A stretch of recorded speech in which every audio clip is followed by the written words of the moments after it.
Right, in this final video, another one of the assets in the folder is this huge apatosaur with a T-Rex. It's one of our running T-Rexes. We want to look at in the project files, the camera, the depth of field, perspective, focal distance, obvious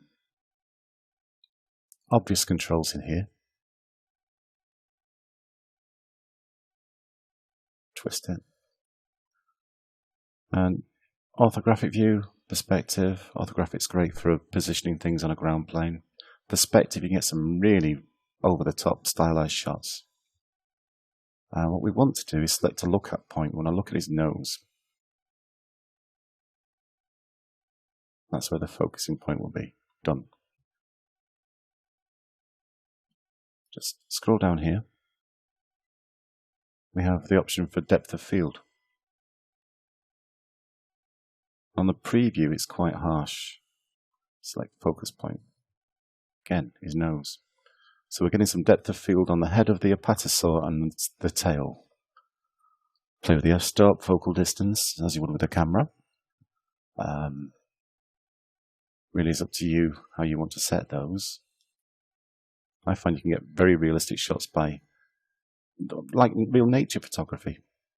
It's great catching something in motion. I'm going to do a low-res render just to quickly demonstrate.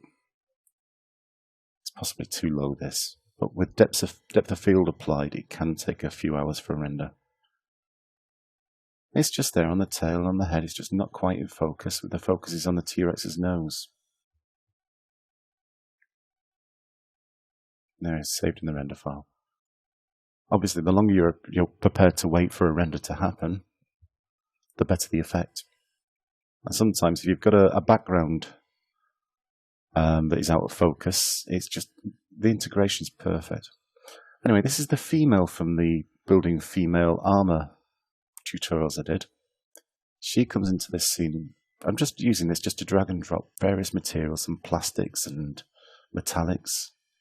There are metals with surface textures. As long as you UV'd, you get them displayed accurately. Just have some fun, just drag and drop, see what we get.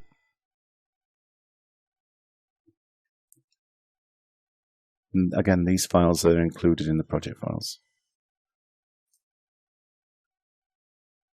I'm just being silly and just showing you as many examples as I can of different colors and variations. Some nice matte paint on the bodysuit. The gloss paints. On the KeyShot website, you can buy materials that emulate the look of paints produced by major car manufacturers. Some glass. Let's drag it in on the visor. You see some transparency coming through on the preview there. Human skin, see if we can drag it onto the chin strap. We'll deal with that in a moment. On the hand. There's the body now. And as long as we've got UVs, we can play about with textures and all sorts of things. It's becoming quite gaudy, this. But who's to say that futuristic women policemen didn't look like this, or won't look like this? Play with our environments. The outdoor ones can be quite harsh on hard surface.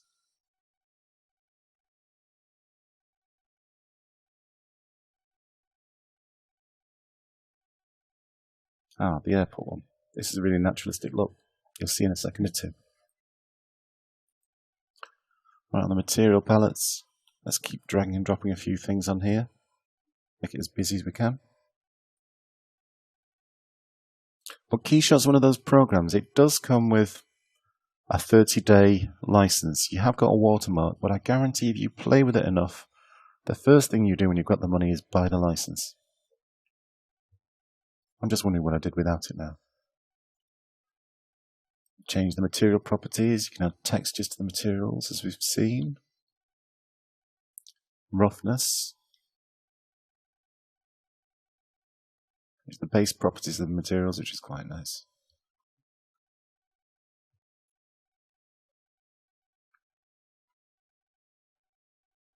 There we go. Some nice metallic effects. We have got UVs, so we're getting that texture through nice and even. I haven't been silly here, but as I say, the model's in the asset file, so you can go down the metallic route, the high-tech plastic vinyl route, feminine pink. You get that really nice hard surface stormtrooper look.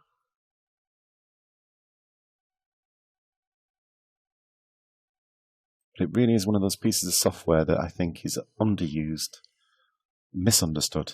I mean, I'd love to see more and more people using KeyShot to render organic material. It does a fantastic job of cars, but I'm going to try and push it as far as I can to see what I can do with some of my creatures.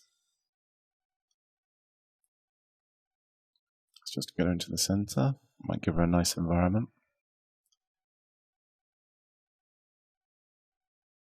Playing about now. But these are brought in as separate subtools. You've got the Z tool model as well. So you could go into Zbrush and pose her first before you export all the parts. There we go. UVs is coming through quite nice and even. They do have some materials in here, cloth and leather, that are quite effective.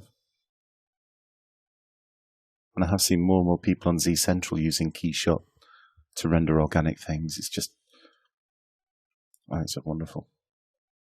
Quick silly render of our mess of a piece of armor.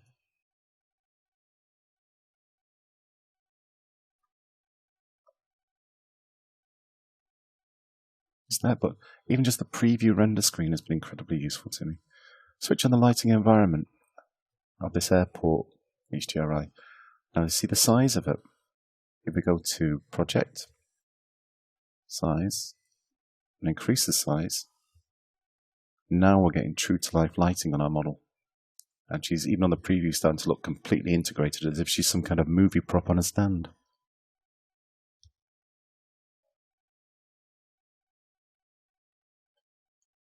So again, it's a piece of software. You need to play with it, experiment.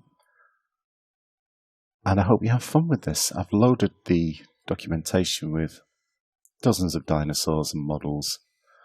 You subscribe to the video tutorials. They're yours to do what you wish with. Anyway, I hope you've enjoyed this. These are all the project files. There's a few in there that you haven't seen, but I'm going to include them anyway, just so you can go in and play. And I hope to see you again soon on another tutorial. Thanks for watching.